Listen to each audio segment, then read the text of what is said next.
আইটিউব India চ্যানেলে স্বাগত।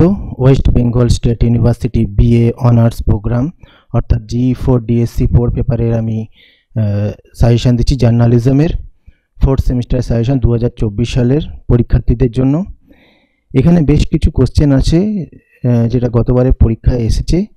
দেখো এখানে কিছু প্রশ্ন যেগুলো গতবারে এসেছে সেগুলো যদি 5-এ আসে সেগুলো অনেক সময় দেখা যায় যে 10-এ দিয়ে দিচ্ছে, বা 10-এর থেকে 10-এ যেগুলো এসেছে সেগুলো 5 নম্বরে করে এসে শর্ট নোটে দিয়ে দিচ্ছে।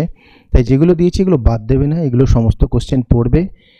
জটিল পেপার, ভালো করে পড়বে আর কোনো কোশ্চেন বাদ দিও না। ভিডিওটা ভালো লাগলে লাইক কমেন্ট শেয়ার করে দিও।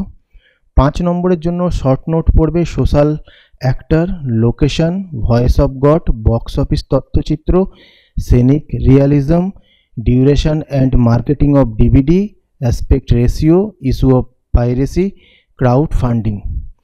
সোশ্যাল অ্যাক্টর, তথ্যচিত্রে ভয়েস বা কণ্ঠ, তথ্যচিত্রে গবেষণার গুরুত্ব।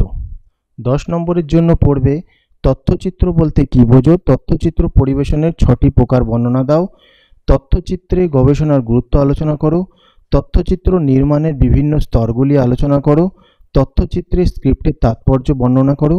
তুমি কি মনে করো দৃশ্যের বাস্তবতা, সাউন্ড এফেক্টস এবং ভিজুয়াল এফেক্টস তথ্যচিত্রের জন্য গুরুত্বপূর্ণ?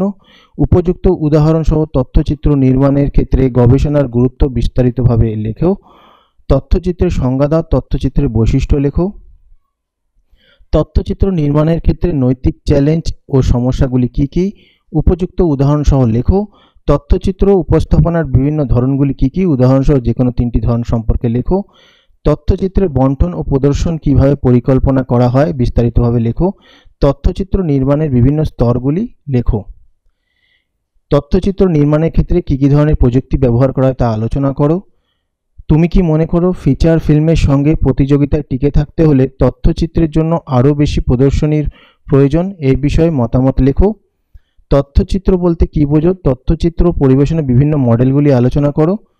তুমি কি মনে করো দৃশ্যের বাস্তবতা, সাউন্ড এফেক্ট ও ভিজুয়াল এফেক্ট তথ্যচিত্রের জন্য গুরুত্বপূর্ণ? এই প্রশ্নগুলো পড়তেই হবে, খুবই ইম্পর্টেন্ট কোশ্চেন, এগুলো কোনোটা বাদ দিও না। আশা করছি এখান থেকে তোমরা কমন পাবে। একটা দুটো কোশ্চেন রিপিট হয়ে গেছে, যাই হোক ভালো করে পড়ো, কোশ্চেনগুলো বাদ দিও না।